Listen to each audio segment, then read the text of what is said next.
मंगलम भगवान वीरो मंगलम गौतमगणि मंगलम कुंद कुंदार्यो जयंतिर्नोस्तु मंगलम सर्वमंगलमांगल्यं सर्वकल्याणकारकं प्रधानं सर्वभूतानां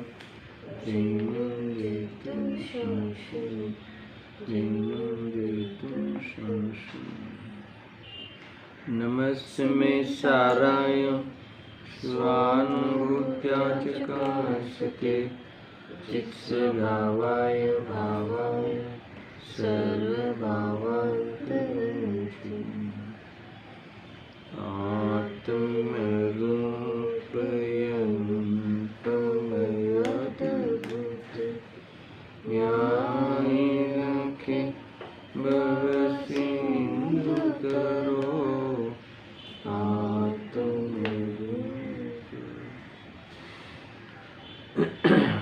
समय सार सर्व विशुद्ध ज्ञान अधिकार की प्रारंभ की 4 गाथाएं हमने स्वाध्याय करी है।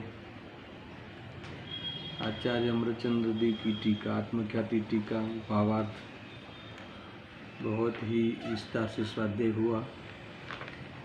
अब कल से हमने इस गाथाओं पे आचार्य जयसेन देव की टीका प्रारंभ की। इसमें पूर्व में इन्होंने पीठिका लिखी, अर्थात सर्व विशुद्ध ज्ञान के अंतर्गत मोक्ष पदार्थ चूलिका के रूप में पीठिका लिखी। कल इस पीठिका का स्वाध्याय हुआ था। अब तात्पर्य वृत्ति आगे जो उन्होंने 4 गाथाओं की लिखी है टीका, एक विशेषता ये है इसमें कि हर गाथाओं, जैसे आचार्य अमृतचंद्र देव ने 4 गाथाओं की सामूहिक टीका लिखी, इन्होंने हर गाथाओं पे एक एक गाथा पर चर्चा करके अब एक गाथा पूरी हुई, अब दूसरी गाथा पूरी हुई, इस प्रकार से 4 गाथाओं पे स्वतंत्र रूप से कुछ लिखा। तो ये इस प्रकार से हम पढ़ते हैं पाठ करते हुए, तो आपका अनुसंधान होगा पूरा विषय। जो द्रव्य उपजे जिन गुणों से, उनसे जान अनन्य वो है जगत में कटकादि पर्यायों से कनक अनन्य जो जीव अजीव के परिणाम जो शास्त्रों विषे जिनवर कहे वे जीव और अजीव जान अनन्य उस परिणाम से उपजे न आत्मा को इससे न आत्मा कार्य है, उपजावता नहीं कोई को इससे न कारण भी बने, वे कर्म आश्रित होए करता कर्म भी करतार के आश्रित हुए, उपजे नियम से अन्य नहीं सिद्धि दिखे। इतनी चर्चा हुई, पाठ करें तो पता चले कि पाठ से ही पता चले कि अकर्ता कैसे है। यही मूल बात है। अगर आपने टीका भावार्थ सही ढंग से पढ़ा हो, फिर एक बार सूत्र पाठ कर लो तो भी पूरा विषय हमारे ख्याल में आ जाए। इतना अद्भुत लिखा है। अब मैं आचार्य जयसेन देव की टीका पढ़ता हूँ। देखो, इन्होंने बात कर्म से उठाई। जैसे जब भी आप पढ़ोगे आपको एक बार तो होगा ही कि कर्ता कर्म अधिकार ही चल रहा है, क्योंकि मैंने इसलिए शुरू से कहा था कि कर्ता कर्म अधिकार का एक्सटेंशन है, ऐसा समझ लो। क्योंकि ज्ञान के साथ अकर्ता, ज्ञान के साथ कर्ता कर्म के अज्ञान का अभाव जैसे ज्ञान स्वरूपी में हूँ ऐसा अनुभव में आवे तो सारी दुनिया का ज्ञाता दृष्टा हूँ उसकी सिद्धि होती है। मैं किसी भी पदार्थ का करता हूँ ऐसी सिद्धि नहीं होती। इसीलिए यही ज्ञान की विशुद्धता है, यही ज्ञान की शुद्धता है। देखो किसी न किसी पदार्थ में एकत्व करता हुआ कर्तापने का भ्रम पैदा होता है। ये अज्ञान का एक बड़ा सिम्टम्स है। क्या कहा? अज्ञान कहो, मिथ्यात्व कहो, कोई न कोई पदार्थ में देखो, मैं बैठता हूँ, मैं उठता हूँ, मैं खाता हूँ, मैं पीता हूँ, मैं प्रवचन करता हूँ, है ना, मैं रोता हूँ, मैं हंसता हूँ, मैं काला हूँ, मैं गोरा हूँ। तो आप यही, मैं कमाता हूँ, मैं भोगता हूँ, मैं सूंघता हूँ, मैं सुनता हूँ। तो इंद्रियों से एकत्व करते हुए उसके माध्यम से कर्तापने का भ्रम, कर्तापने का क्लेश चालू रहता है ना। अभी मैं सुनता हूँ, ये मैं कौन और किस में मिला के हमने, देखो ये मैं यानी ज्ञायक भाव, वो पक्का है, वो वाले मैं में भी ज्ञायक भाव है ना। अज्ञानी को, भले आपको अज्ञानी को थोड़ी पता है कि ज्ञायक भाव, यानी भले पता नहीं हो मगर है तो वही ना। तो उसको कर्ण इंद्रिय के को मिलाकर, उस ज्ञायक भाव को कर्ण इंद्रिय से मिलाकर मैं सुनता हूँ। इतना भी मैं कान से सुनता हूँ ऐसा नहीं, मैं सुनता हूँ इतना। मैं देखता हूँ यानी आंखों के द्वारा देखता हूँ, इतना भेद भी नहीं करता, इतना सहज हो गया है कि इसमें ऐसा नहीं लगे कि कोई भूल है, ये कोई अज्ञान है। करता है अज्ञान। मैं बैठता हूँ, अच्छा आप उसको विश्लेषण करो, क्या बोलते हैं आप लोग उसको, डिफाइन करो कि मैं बैठता हूँ यानी क्या। तो एक कौन बैठता है, कौन बैठता है? शरीर और आत्मा दोनों की ये मिली हुई एक अवस्था, बराबर है। मगर इसमें शरीर और आत्मा का भेद ज्ञान नहीं है। तो ये शरीर को मिला के मैं बैठता हूँ। अब ये अज्ञान है, ये मिथ्यात्व है, ये अपराध है। दुनिया को थोड़ी ऐसा मालूम पड़े कि अपराध है। दूसरे का कार्य करते हैं, ऐसा करता हूँ, इसका हमें भाषित ही नहीं होता, मैं तो अपना ही करता हूँ। देखो तुम कमाते हो तो दूसरे का करते हो, काम करते हो, ऐसा माना कि अपना काम करते हो ऐसा माना। अपना काम करते ऐसा माने, क्या कहते कि यही भूल है। इसलिए बुद्धि सिंह का इतना है ना उपकार है कि पहले ही कौन कमाता है। आज तक कोई व्यक्ति कमाया ऐसा है ही नहीं। वो कर्ता कर्म की भूल हुई ना, तो फिर तुरंत दूसरा शब्द कहेंगे, खरेखर तो क्या कमाया, तो क्या ममता कमाया। ममता कमाए इसका अर्थ की ममता करी, खरेखर है ना, ऐसा है। इसमें भी खरेखर लगता है, अज्ञान में भी है ना। और फिर और खरेखर लगेगा, ये अशुद्ध निश्चय नहीं वाला खरेखर। अब खरेखर देखा जाए, स्वभाव से देखा जाए तो उसने तो ज्ञान किया है। अब ज्ञान किया है भूला जहाँ से, तो सारा संसार, सारा संसरण है ना, राग द्वेष में, विकल्पों में होने लगा और इसका संसार फैलने लगा। उसको लेके कर्म आने लगे और उसको लेकर फिर कहीं जन्मा, कहीं मरा, फिर कहीं, यही बस यही स्टोरी जीव की आज तक की रही। अभी है ना, इसको अब इतिहास में छोड़ दो, अब तुम अपना नया इतिहास रचो। न्याय के लिए वास्तव में जीव तो मुक्त स्वरूप से रहने के लिए है। वास्तव में जीव तो सिद्ध बन के सदा आनंद करने लायक है। देखो आपको मैं मौलिक बातें भी कर रहा हूँ, मैं थोड़ी देर में तात्पर्य वृत्ति में प्रारंभ करूँगा। हमें ये सारा का सारा व्यर्थ भाषित होगा। देखो दुनिया तो चलती रहती है, किसी को ऐसा लगे कि मेरे बिना दुनिया नहीं चले, तो ऐसे बड़े बड़े लोग आके चले गए। आज तक कितने प्रधानमंत्री चले गए। हर प्रधानमंत्री को ऐसा लगता होगा या प्रजा को भी ऐसा लगता होगा कि इनके बिना दुनिया का क्या होगा। अभी आज जैसे सामान्य, जैसे प्रधानमंत्री मोदी है, अभी मोदी जी है, तो मान लो कि अपने को ऐसा लगे कि इसके बाद कौन, ये नहीं होगा तो भारत के देश का क्या होगा। तो आगे कई आके चले गए, तो क्या किसका चल नहीं अटका, क्या थम गया, सब चालू है।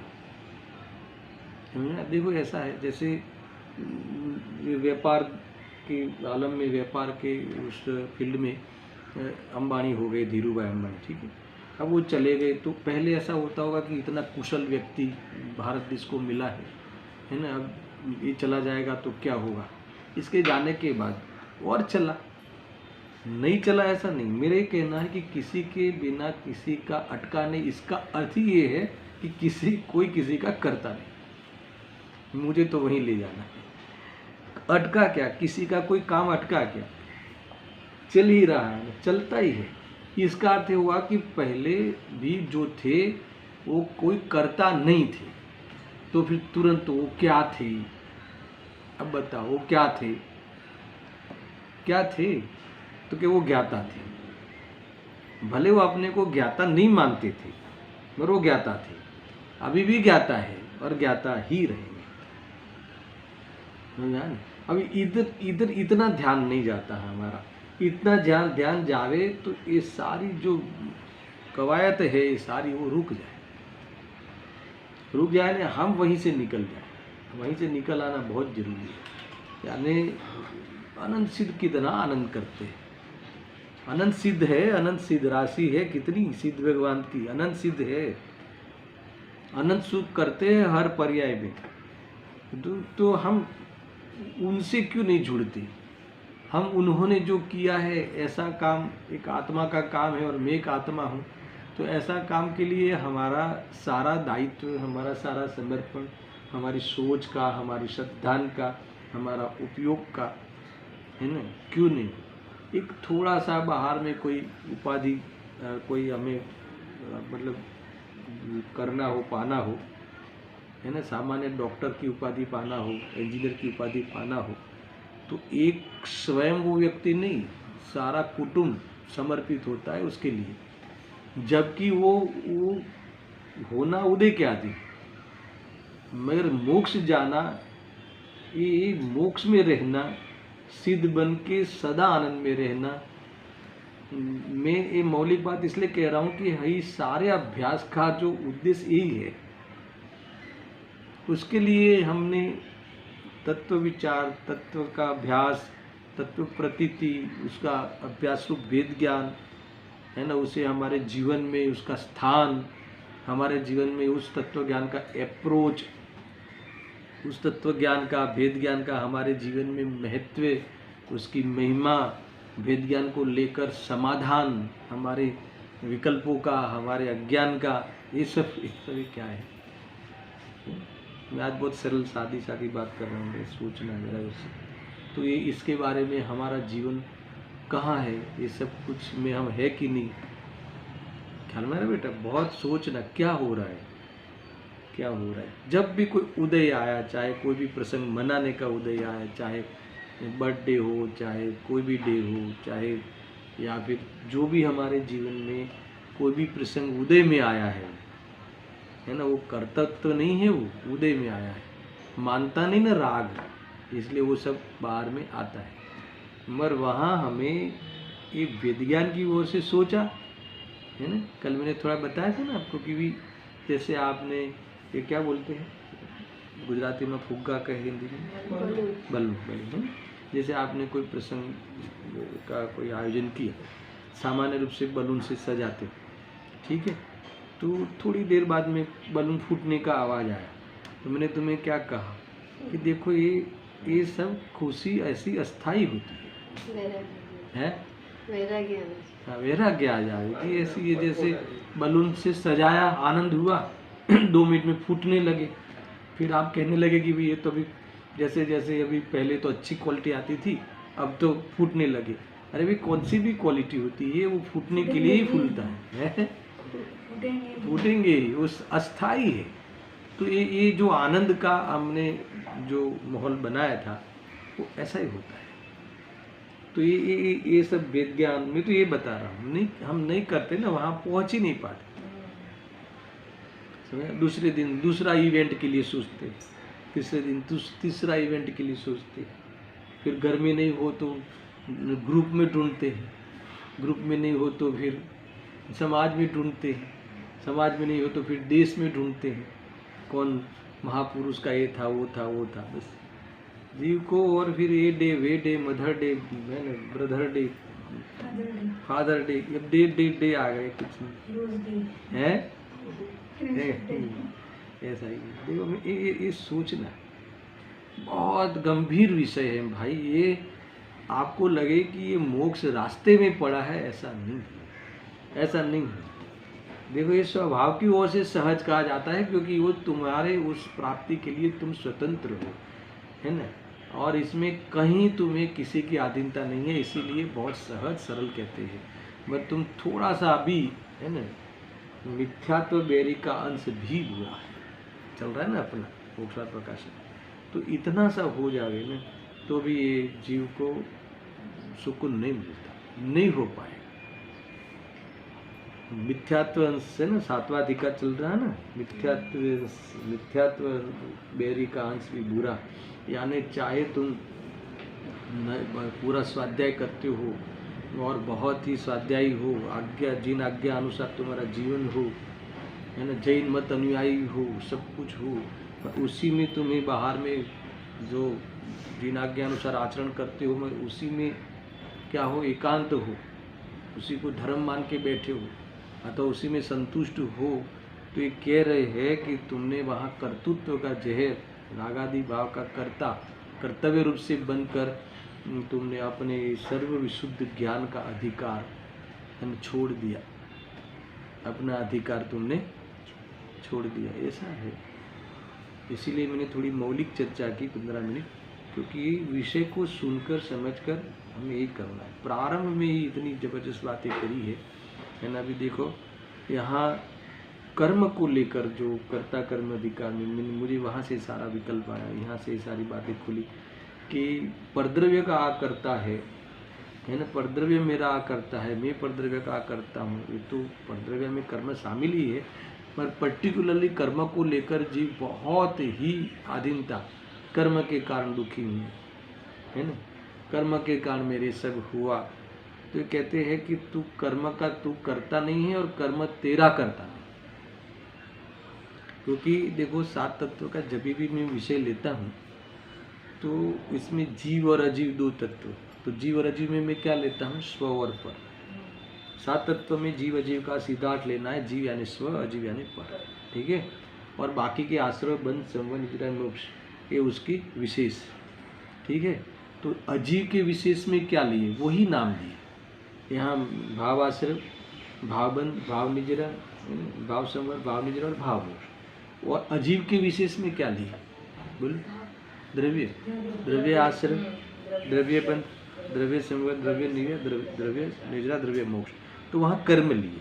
तो 7 तत्व में भी कर्म के साथ पुद्गल अजीव में 5 द्रव्य है, 5 द्रव्य में मेन पुद्गल के साथ हमारा उठना बैठना जो नाता हम जोड़ देते, और उसमें भी पुद्गल में भी इन्होंने 7 तत्वों में इतनी बारीकी ली कि वो तो ले ही लेना भेद ज्ञान में, सारे जीव अजीव, सारे जीव और बाकी के जीव तो ले ही लेना, शरीर आदि भी ले लेना, भेद ज्ञान के अंतर्गत भिन्न कर लेना, जान लेना, मगर ज़्यादा हमारी घनिष्ठता है ना, यहाँ से शरीर लेके नहीं जाते पर कर्म लेके जाते, है ना। संयोग में घनिष्ठता किसके साथ है, संयोग में कर्म के साथ, है ना। और बाकी नित्य तादात्म्य राग आदि, और खरेखर नित्य तादात्म्य ज्ञान, ये पूरे संबंध के जो चर्चाएं है जिनागम में यहाँ तक की है।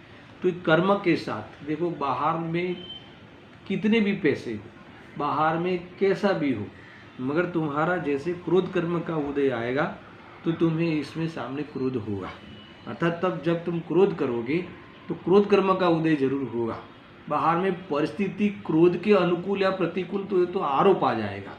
कभी कभी तो ऐसा लगे कि वो बाहर में जो बनती है परिस्थिति वो तो क्रोध के अनुकूल लगती है ना। बच्चा उधम मचाता हो, है ना, सर पे बैठ जाता हूँ, घोड़ा कर दे वे अपने पे, तो ये परिस्थिति बताओ मुझे कि एक क्रोध के अनुकूल है कि राग के अनुकूल है। जनरली इन जनरल क्रोधी आवे ना, हटो इसको हटाओ, पर कई बार ऐसा होता है कि प्रेम आता है, ऐसे कई बार होता है कि प्रेम आता है, और कई बार ऐसा होता है कि उस परिस्थिति को लेकर क्रोध करते हैं।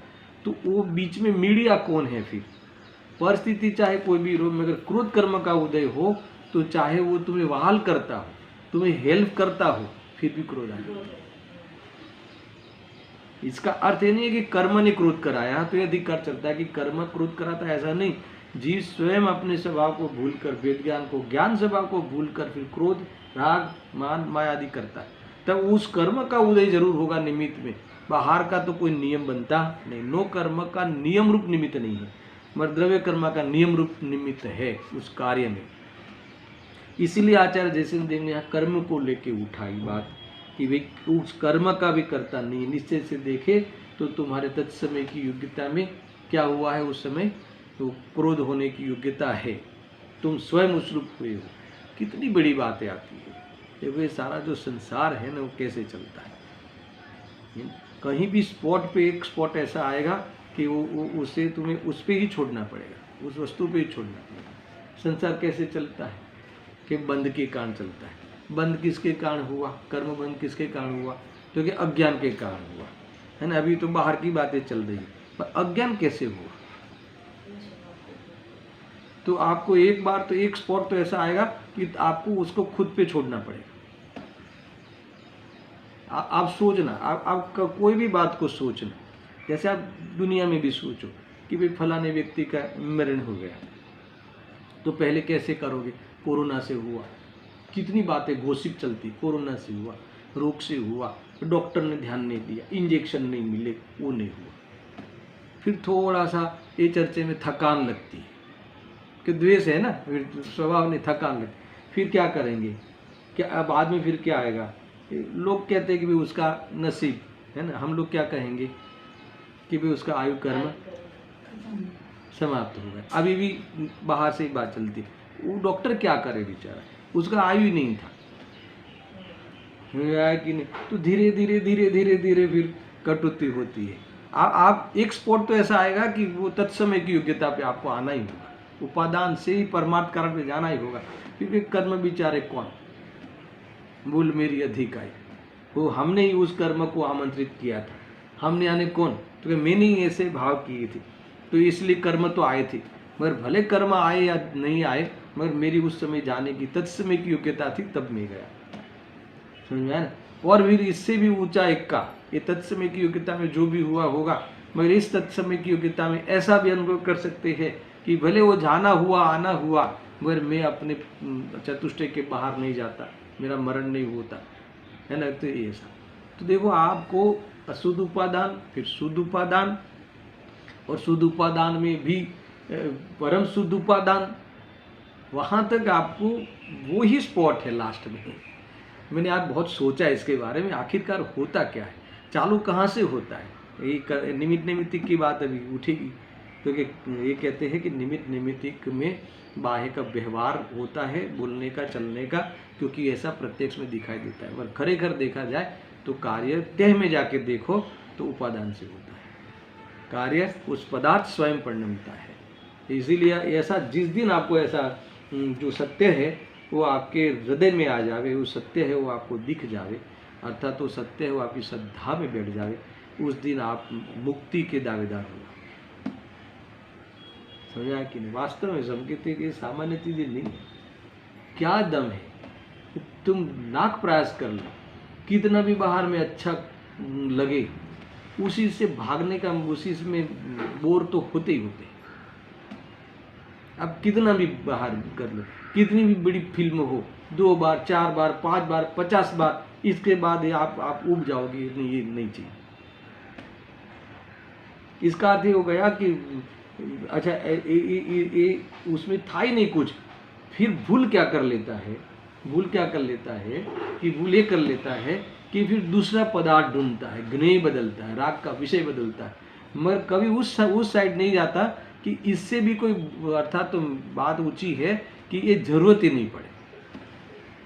समझना, में हम लोग क्या करते हैं ना, ज्ञेय बदलते, राग का विषय बदलते है ना, बार बार चलो ये फर्नीचर खराब हुआ, नया फर्नीचर कर लो, चलो अभी ये बदलो, चलो ये बदलो, गाड़ी बदलो, ये बदलो, राग के विषय बदलते। वो गाड़ी से अब क्या हो गया, मन भर गया, भर जाता है, तो अब दूसरी गाड़ी, मैं बताऊं मुझे कि अब दूसरी गति, तीसरी गति, एक ही तो करते हैं ना। मुझे बताओ तो, मगर ये ऐसा क्यों नहीं सोचते कि ये सब में जब हर जगह पे जाते हैं और वहाँ फिर वो मन फिर वहाँ लगना छोड़ देता है, इसका अर्थ ये हो गया कि बाहर में कहीं भी लगने जैसा नहीं है, तो फिर अंदर में लगने जैसा है, उस पे चले जाना, तब जाके फिर सर्व विशुद्ध ज्ञान अधिकार तुम्हारा राह दिख रहा है। सर्व विशुद्ध ज्ञान अधिकार तुम्हें आमंत्रित कर रहा है, इधर आओ, तुम अकर्ता, तुम ज्ञाता प्रभु हो, तुम ज्ञाता भगवान हो। समझ में ना, पूरा ये है। आधा समय तो हमने इसमें मौलिक चिंतन में ले लिया, मैं पढ़ता हूँ इस गाथा को। देखो, अब नियम से जीव कर्मों का करता नहीं है, यह कहते हैं। जिस प्रकार इस जगत में स्वर्ण अपनी कटक आदि पर्यायों से अनन्य व अभिन्न है, ठीक है, उसी प्रकार द्रव्य भी जो उत्पन्न होता है या परिणमन करता है, किनके साथ, पहले उदाहरण दिया, अभी द्रव्य में स्थापना करके भी द्रव्य में वो घटित करेंगे फिर से। जिस प्रकार जगत में स्वर्ण अपनी कटक आदि, कुंडल आदि, हार आदि, अंगूठी आदि पर्यायों से अनन्य या अभिन्न होता है। सोना कहाँ मिलेगा, कि कोई न कोई एक रूप में मिलेगा। सोना किस रूप में मिलेगा, तो वीटी के रूप में, अंगूठी के रूप में, कंदूरा के रूप में, कंकण के रूप में मिलेगा, क्योंकि उसी पर्याय रूप वो स्वयं परिणमता है, इसलिए उससे अभिन्न मिलेगा, वही मिलेगा। सोना कहाँ मिलेगा, तिजोरी में कि उस गहने में, समझ ना। तिजोरी तो बाह्य है, उसके पास जाना, मगर सोना तिजोरी नहीं है, तिजोरी सोना नहीं है।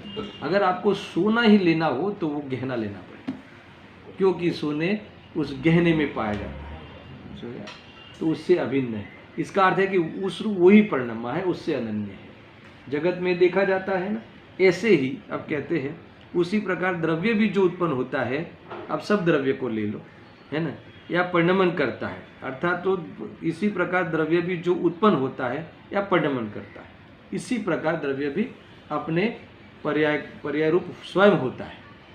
देखो आगे लिखा, किनके साथ उत्पन्न होता है अथवा परिणमन करता है, किसके साथ, सुनना, दूसरे के साथ नहीं, अपने अपने गुणों के साथ। इनको ये बताना था, अपने अपने गुण यानी क्या, पर्याय। यहाँ गुण का प्रयोग किया है, वो पर्याय के लिए किया है। अपने अपने गुणों के साथ, अर्थात तो पर्यायों के साथ परिणमन करता है, अपने पर्याय रूप परिणमन करता है, उसी में ही द्रव्य मिलता है। कोई न कोई परिणमन में, अपना ही परिणमन में द्रव्य मिलेगा, ये पक्का है। वह उन गुणों के साथ अनन्य या अभिन्न है, ऐसा जानो। ये पहली गाथा पूरी हुई है ना, अभी इसमें ज़्यादा समझाने की जरूरत नहीं है। अब दूसरी गाथा की टीका में आचार्य देव उस बात को याद कराते हैं कि ये मात्र कोई एक द्रव्य की बात नहीं है, या मात्र जीव की बात नहीं है, यहाँ तो सारे जीव सब। और उन्होंने एक मूल बात ये करी दूसरी गाथा में, इसमें शास्त्र का, आगम का आधार दे दिया। शास्त्र विषय लिखा ना, आगम विषय आपने पढ़ा ना, अभी हिंदी में पढ़ा ना। देखो ये देखो, जीव अजीव के परिणाम जो शास्त्रों विषय जिनवर कहे, है ना। आगम में जिनवर ने कहा है कि जो भी परिणाम होते हैं सब उस जीव के और अजीव के, है ना, वो अपने अपने द्रव्य से कैसे है, अभिन्न है। इसमें ये बात खुलती है, इसीलिए टीका में आचार्य देव ने क्या कहा था, वो कहा ना कि जीव क्रम नियमित अपने परिणामों से उत्पन्न होता हुआ जीवी ही है, अजीव नहीं। तो फिर दूसरी गाथा में अजीव वाली बात आई ना, तो वही टीका में जोड़ दी इन्होंने। इस प्रकार अजीव भी क्रम नियमित अपने परिणामों से उत्पन्न होता हुआ अजीव ही है, जीव नहीं। यानी अजीव का भी तुम करता नहीं हो और जीव का भी तुम अजीव करता नहीं है। यानी नहीं तो ये बात मैंने उस समय भी याद कराई थी कि कभी कभी हमको ऐसा लगे कि नहीं मैं तो जीव हूँ, मैं तो अपना कार्य कर लूँगा, मगर है ना दूसरे जो ये पुद्गल है वो नहीं कर पाएंगे, या फिर ये तुच्छ जीव है, पशु आदि या बालक आदि बड़े के हिसाब से तुच्छ गिने जावे ना, वो बेचारा क्या करेगा। तो इससे फिर उसका काम हमें करना चाहिए, माता को देखभाल करना चाहिए। देखो देखभाल करने का तुम्हें भाव आएगा, बट तुम देखभाल तुम नहीं कर सकते। कितनी भी देखभाल करने पर भी गिर क्यों जाता है, और गिरने लायक परिस्थिति हो तब भी नहीं गिरता, भले तुम्हारा ध्यान नहीं गया हो, फिर तुम क्या, अरे बच गया, है ना, हमने ध्यान नहीं दिया तो भी बच गया। इसका अर्थ है कि वहां भी यही बात निकलती है कि तुम्हारे ध्यान से वो नहीं बचता। क्या इतनी देखभाल के बाद भी बालक बीमार नहीं होता? तो बीमार क्यों किया? कोई माता चाहती है कि अपने बालक को बीमार किया? तुम कर ही नहीं सकते। ये तो निमित्त नैमित्तिक है, आगे बहुत आने वाला है। निमित्त नैमित्तिक में ही हमें भ्रम हो जाता है, क्योंकि हमें ऐसा ही लगता है हमने ध्यान रखा तो हुआ, हमने ये पकड़ा तो ये टीका। अरे ये गुरुदेव श्री ये थवनी के आधार से ये ऐसा बतावे चालू प्रवचन में, देखो आ थवनी छे ने, आ थवनी छे ने, एना आधारे आ शास्त्र નથી। अभी खुद थवनी लाए हो आप, खुद या उसके नहीं ठहरो, उसका आधार लाओ थवनी, फिर तुमने शास्त्र को विराजमान किया। अब कह रहे हो कि थवनी के आधार से ये शास्त्र नहीं, बस इसी में ही रहस्य है। फिर तो इतने से मन नहीं पड़ता था। आधार तो छोड़ दो, ये छूता भी नहीं, अड़तू पर नहीं। अभी अभी ये पता नहीं वो समय, ये तो देखो अभी तो बहुत खुलासा हो गया। और मगर जो व्यक्ति ने अनादि से बातें हैं, कोई आज की गुरुदेव से नहीं लाए ऐसा नहीं, पर इस युग में इस तरह से, इस तरीके से जो खोला होगा पहली बार और समझा होगा सब उन्होंने पहली बार, तो अपने आप में कितनी स्ट्रगल हुई होगी। अभी तो हमने तो गुरुदेव जी के हजारों प्रवचन सुने पढ़े, अब तो अपने को यूज टू हो गया ऐसा समझ लो। समझ में, सुनाना है ना, यूज टू वाला ही है। अगर अनुभूति हो जाती तो तुम भी उस लाइन में हो जाते। मुझे तो ये बताना है कि मगर ये बातें इतनी बहुत मजाक में रह जाती थी उस समय। गाड़ी पेट्रोल से नहीं चलती, पेट्रोल से गाड़ी नहीं चलती, तो कई लोग पानी से चला, ड्राइवर से नहीं चलती। मुझे से कहते ड्राइवर होता तब भी रुक जाती है उस समय, तो गाड़ी बिगड़ गई ना, अब तो ड्राइवर चला लेगा ना। अरे वह ऐसा नहीं होता। जब गाड़ी चलती है तब पेट्रोल वहाँ होता जरूर है, मगर पेट्रोल निमित्त रूप से होता जरूर है। और पेट्रोल में ऐसा धुआं रूप कार्य होता जरूर है वायु रूप बनने में, कि उसमें कहा जाए कि इसने चलाई, आरोप दिया जाए, मगर गाड़ी तो वो अपने आप से चलती है। क्या गजब का स्वरूप है, क्या गजब की बातें आई, देखो गजब की बातें। देखो ये अभी दूसरी गाथा जो मैं पढ़ रहा था, कि जीव के और अजीव के जो परिणाम या पर्याय परमागम में कही गई है, उनके साथ उसी पूर्वोक्त स्वर्ण दृष्टांत द्वारा उसी जीव और अजीव द्रव्य को अनन्य अभिन्न जानो। ऊपर का कनेक्शन भी किया, और वो अनन्य जानो इसका अर्थ कि उसका कार्य वो ही करे, उसका कार्य वो ही। तुम क्या करोगे? तुम निमित्त बनते हो तो उपादान मत मान लेना बस, और अहंकार को छोड़ देना। तो और उसके पास देखो अहंकार जन्मेगा, फिर अपेक्षा जन्मेगी। मैंने किया, फिर बताओगे कि देखो हमने आपका किया था ना, इसका अर्थ कि अभी आपको मेरा। ऐसी लचर व्यवस्था किसने की? कहते थे ना, ऐसी लचर व्यवस्था, तुम मेरा करो मैं तुम्हारा करूं, मैं तुम्हारा मुंह धो लूं, तुम मैं तुम्हारा मुंह धो लूं। लचर व्यवस्था, खच्चर नहीं, लचर व्यवस्था। लचर यानी फालतू। आप लचर शब्द से ऐसा जिज्ञासा, लचर यानी फालतू। ऐसा फालतू किसने किया होगा? तुम हमारा करो हम तुम्हारा करो, हमारा करें। गजब के देखो ये है ना, ये थोड़ा अब क्या करें, थोड़ी बात आ जाती है ना भारत देश में, ये ना सामान्य बातें हैं। एक दूसरे के जीवन में झांकने की बहुत आदत है, जबकि फॉरेन में वो बातें नहीं होती। वो उसका वो जाने, हमारा वो हम जाने। कोई क्या कर रहा है, कोई या अपने यहाँ तो कोई गाड़ी नई बाजू में आई ना, कौन आया होगा, कौन लाया, कैसे आई, कितने में आई, इतना कमाते हो क्या, इतना कमाता होगा क्या? नहीं उसने लॉन से ली होगी बस। जैसे उसे तो यही चलता है। फॉरेन में ये नहीं है। बाजू में क्या, आपने एक बार बेटे को भी 18 साल के बाद पूछते नहीं तुम क्या करते हो क्या नहीं। मैं नहीं कह रहा कि वो व्यवस्था अच्छी है कि बुरी है, कि क्या मुझे कमेंट्स नहीं करनी, कुछ भी है ना। देखो एक प्रकार से एक दूसरे के जीवन में झांकना नहीं, वो मोक्ष मार्ग के लिए तो क्वालिटी है। अब संसार में उसको डिसक्वालिटी गिनो, एक दूसरे के प्रति वो कैसा सुस्ती लगे, फिर कैसा सुस्त लगे, वो मुझे उस बातों में नहीं पड़ना है। ये तो मोक्ष मार्ग की बातें चलती। तो ये ऐसी है दुनिया में। हमें देखो ऐसा सर्वथा नहीं होता, उनको भी कहीं ना कहीं रागी देसी है ना, तो विकल्प तो चलते ही है। मगर इतना है कि वो बगल में क्या होता है किसको कोई पड़ी नहीं है, पड़ी नहीं है यानी वो सिस्टम ही नहीं है, वो उस सिस्टम से यूज्ड टू है। समझ आया ना। हमारे यहाँ तो कोई आप बीमार हो, इन्होंने खबर पूछी ही नहीं, है ना। इनको पता, पहले तो पता चले ऐसा कुछ करो, फिर भी उन्होंने पूछा ही नहीं। अरे वो उनका उपयोग बचता है, तुम्हें तकलीफ क्या है। अगर पूछेंगे नहीं तो कैसा होगा। हम स्पेशल लिस्ट बनाते हैं अपन, समझ में आया कि नहीं। स्पेशल लिस्ट बनाते हैं तो कैसे करोगे। तो ऐसा है ना, इनको फ़ोन करना है आज, उनको फ़ोन करना है आज, उनको फ़ोन करना है ना, पूछना है। तो ये सब लचर व्यवस्था कहते हैं, फालतू व्यवस्था कहते हैं, ये है नहीं दम उसमें। राग द्वेष का ही जनक है सब चीज़। देखो ऐसा है। अब तीसरी गाथा में लेता हूँ, सुनना, जबरदस्त बातें हैं इसमें। चूंकि सूद निश्चय न से नर नारकादि विभाव पर्याय रूप से जीव कभी भी उत्पन्न नहीं होता है। क्या कहा। अब ये तो कौन उत्पन्न होता है ये थोड़ा अपने को ऐसा लगे ये दिख रहा है ना, मगर इसलिए आचार्य देव ने सूद निश्चय नहीं डाल दिया।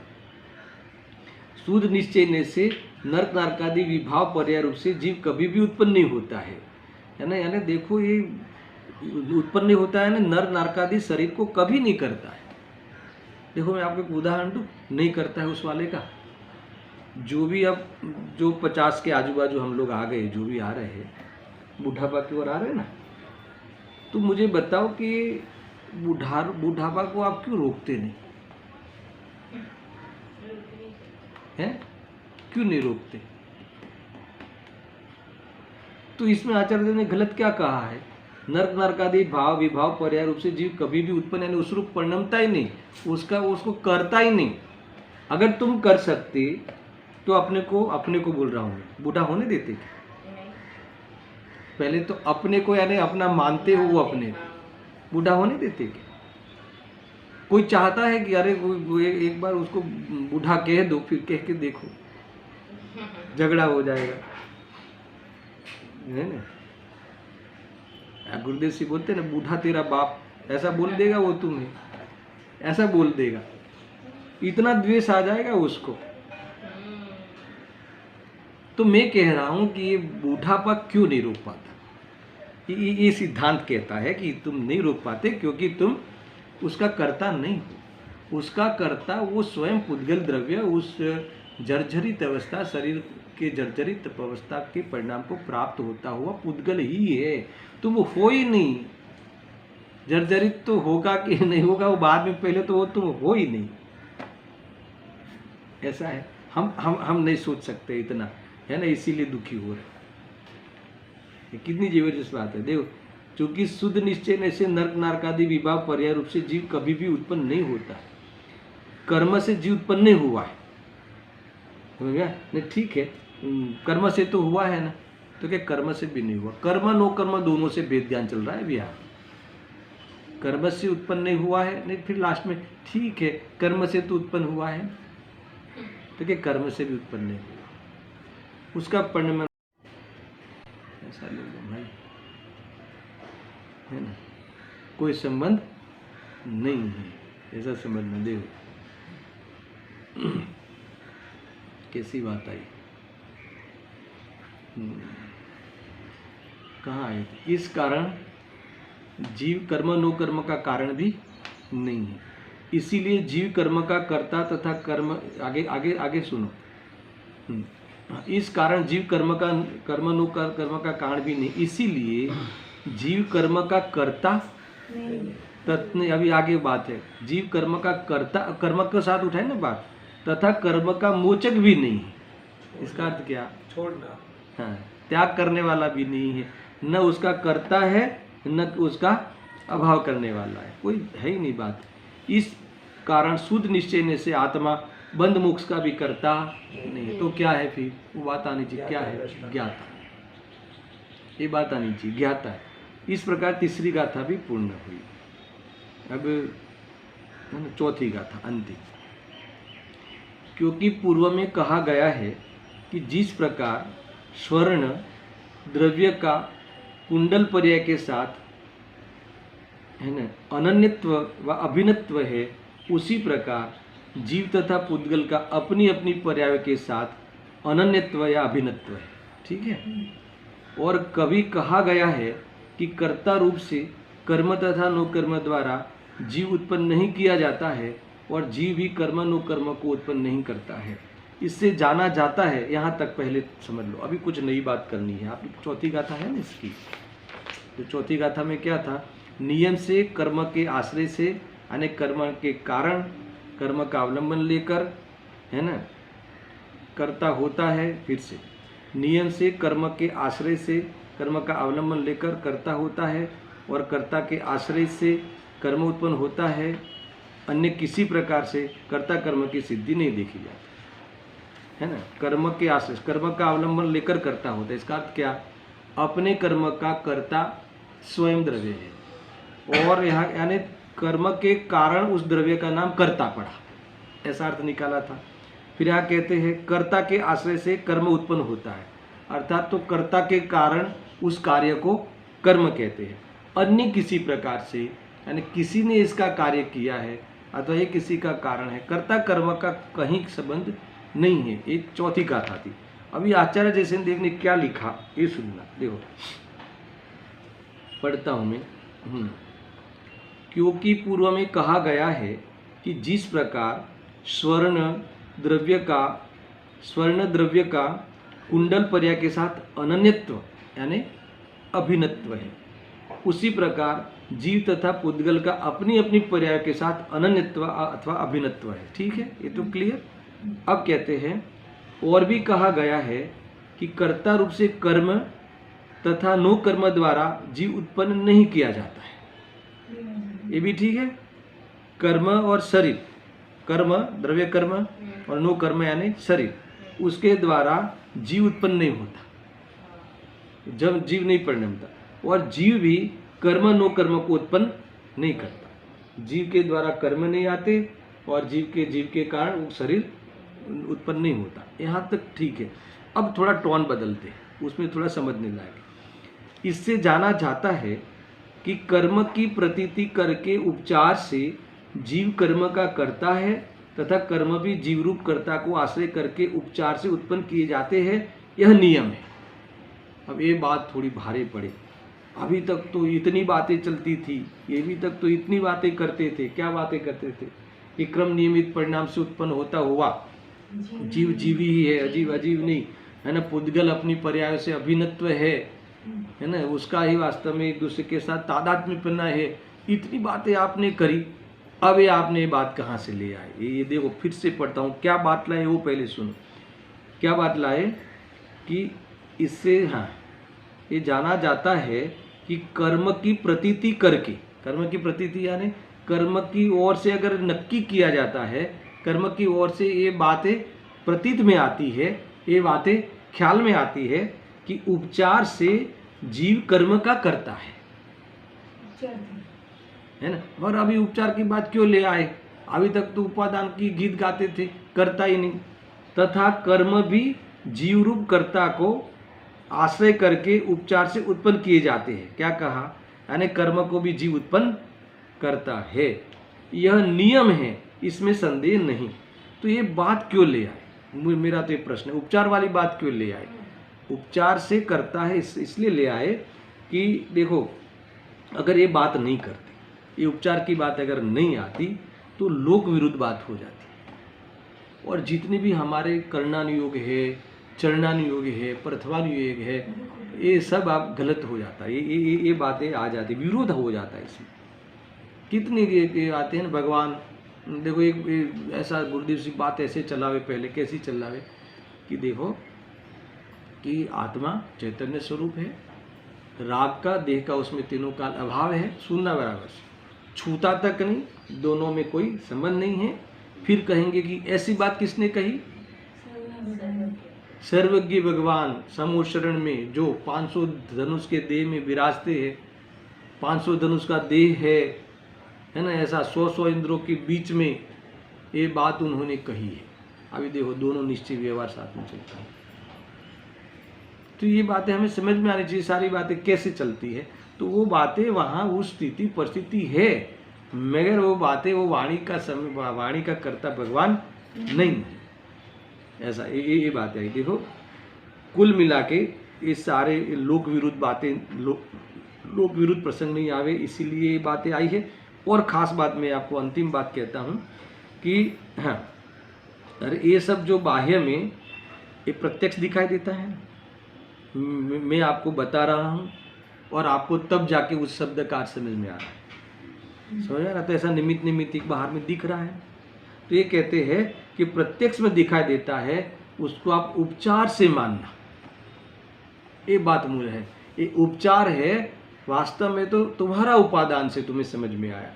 10 दिन समझाता हूँ तो भी समझ में नहीं आता, 10 को साथ में समझाता हूँ तब भी 10 को समझ में नहीं आता। इसका अर्थ कि जब तुम्हें समझने की योग्यता हुई, तत्समय की योग्यता में, उपादान में, तब समझ में आया, और जिसको हुई उसको आया। समझाने वाला एक है, समझने वाले 10 है, फिर भी परिवर्तन अर्थात तो डिफरेंट क्यों है, समझ में आया ना। तो इससे भी तय होता है कि ये उपचार से कहा जाएगा, ऐसा मानकर तुम वहाँ क्या नहीं करना, मिथ्यात्व नहीं करना, कर्ता कर्म का अज्ञान नहीं करना। इस प्रकार से ये बात इन्होंने कही है। तो अंतिम इसी को जोड़ते हुए कहते हैं, ये लिखे ना, सिद्धि दूण दिस्सदे अन्ना, क्या सिद्धि हुई, इस प्रकार से का क्या अर्थ है या क्या सिद्धि हुई। परस्पर निमित्त भाव को छोड़कर शुद्ध उपादान रूप से शुद्ध निश्चय से जीव का कर्म कर्तृत्व के विषय में सिद्धि या निष्पत्ति या घटित होना दिखाई नहीं देता है ना। आया क्लियर? मैं फिर से पढ़ता हूँ शांति से। अंत में कंक्लूजन क्या ले आए कि परस्पर निमित्त भाव को छोड़कर शुद्ध उपादान रूप से शुद्ध निश्चय से जीव का कर्म कर्तृत्व के विषय में सिद्धि या निष्पत्ति या घटित होना दिखाई नहीं देता। निमित्त को छोड़कर, इसका अर्थ क्या, निमित्तिक को प्रसंग को गौण करो, वो इसलिए उपचार मात्र है।